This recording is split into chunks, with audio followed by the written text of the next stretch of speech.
Hi friends, welcome to Somu competitive guidance. AP job calendar సంబంధించినటువంటి ఒక important update అనేటువంటిది మంత్రి నారా లోకేష్ గారు ఇవ్వడం జరిగిందనమాట అండి. ఈరోజు జరుగుతున్నటువంటి అసెంబ్లీ సెషన్స్లో మనం చూసుకున్నట్లయితే కనుక నారా లోకేష్ గారు ఈ ఏడాది ఉగాదికి రిలీజ్ చేస్తున్నటువంటి మెగా జాబ్ క్యాలెండర్ ఏదైతే ఉందో ఇందులో చూసుకున్నట్లయితే కనుక టీచర్ పోస్టులు కూడా ఉంటాయని చెప్పేసి స్పష్టం చేయడం జరిగిందనమాట అండి.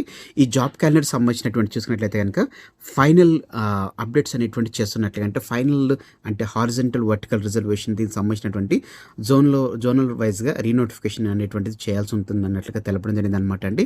ఇవైపోతే గనక నోటిఫికేషన్ అనేటువంటిది రిలీజ్ చేస్తున్నట్లంటే జాబ్ క్యాలెండర్ అనేటువంటిది రిలీజ్ చేస్తున్నట్లుగా ఇందులో మనకి తెలపడం జరిగింది అనమాట అండి. ఇందుకోసం అని చెప్పేసి అన్ని డిపార్ట్మెంట్తో కలిసి పనిచేస్తున్నారు అన్నట్లుగా నారా లోకేష్ గారు అసెంబ్లీ సెషన్లో తెలపడం జరిగింది అనమాట అండి. మెట్టుకు మనం చూసుకున్నట్లయితే కనుక ఈసారి వచ్చేటువంటి జాబ్ క్యాలెండర్లో చూసుకున్నట్లయితే కనుక టీచర్ పోస్టులో కూడా ఉన్నట్లుగా ఇందులో మనకి అప్డేట్ అనేటువంటిది రావడం జరిగింది అనమాట అండి. సో మరిన్ని వివరాల కొరకు మన సోము కాంపిటేటివ్ గైడెన్స్ అనేటువంటి యూట్యూబ్ ఛానల్ మీరు సబ్స్క్రైబ్ చేసుకోవడం మర్చిపోకండి. Thanks for watching the video. Have a nice day. All the best for exams. Bye.